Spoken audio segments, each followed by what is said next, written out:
भाइयों और बहनों, दिल्ली के चुनाव में एक नया ट्विस्ट आ गया है और ये ट्विस्ट ऐसा है कि कुछ पार्टियों के तो होश ही उड़ गए। रिजल्ट तो आप लोग जान ही गए हैं, लेकिन जो ताज्जुब की बात है वो ये कि नोटा को मिला 0.57% वोट, बीएसपी को मिला 0.55% वोट और सीपीआईएम को मिला 0.01% वोट। यानी नोटा का वोट इन दोनों राष्ट्रीय पार्टियों के कुल वोट से ज़्यादा है। अब जरा सोचिए, एक तरफ बड़े बड़े नेता, बड़ी बड़ी रैलियां, बड़े बड़े वादे और दूसरी तरफ नोटा, जिसे न प्रचार करना पड़ा, न पोस्टर छपवाने पड़े, न भाषण देना पड़ा और फिर भी इसने बीएसपी और सीपीआईएम से ज़्यादा वोट ले लिया। बहरहाल मजाक से अलग, अब ये समझने का टाइम आ गया है कि लोकतंत्र के लिए इसके क्या मायने हैं। कई मायने हैं। पहला पॉइंट है, जनता का असंतोष अब खुलकर सामने आ रहा है।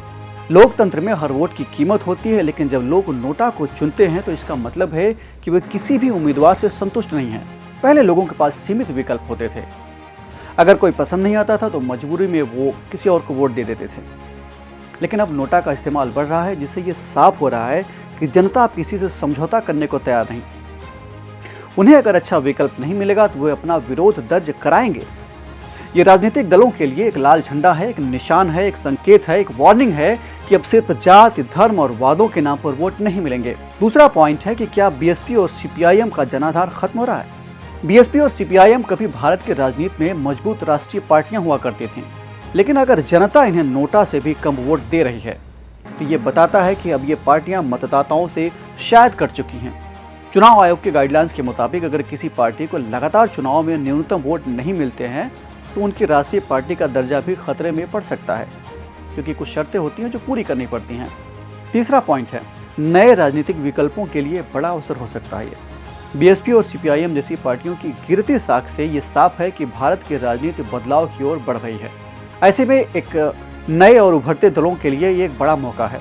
जो भी सही मुद्दों पर काम करेगा, पारदर्शिता रखेगा, जनता की नब्ज को समझेगा, वहीं अगला बड़ा खिलाड़ी बनेगा।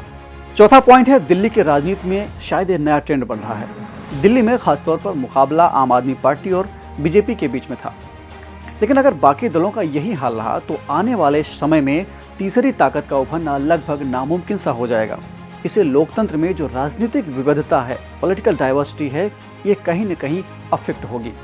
और पांचवा पॉइंट है कि क्या भविष्य में चुनावी सुधार होंगे इस तरह की घटनाओं से। अगर नोटा को इसी तरह वोट मिलते रहे तो ये चुनाव आयोग और सरकार के लिए भी एक सोचने का विषय है। कई देशों में अगर नोटा को ज़्यादा वोट मिलते हैं तो वो सीट दोबारा चुनाव के लिए चली जाती है। क्या भारत में भी ऐसा नियम आ सकता है? ये देखना दिलचस्प होगा। तो दोस्तों, इस चुनाव में नोटा सिर्फ एक बटन नहीं था, बल्कि ये एक बड़ा संदेश था। जनता अब जागरूक हो रही है, समझौता नहीं करेगी और अगर नेताओं ने सही से काम नहीं किया तो उन्हें सीधा रिजेक्ट कर दिया जाएगा। राजनीति पुराने ढर्रे पर नहीं चल सकती, क्योंकि लोकतंत्र में अब जनता ही असली किंग मेकर बन रही है। तो माननीयों, ये पब्लिक का वार्निंग है, पब्लिक की आपके लिए।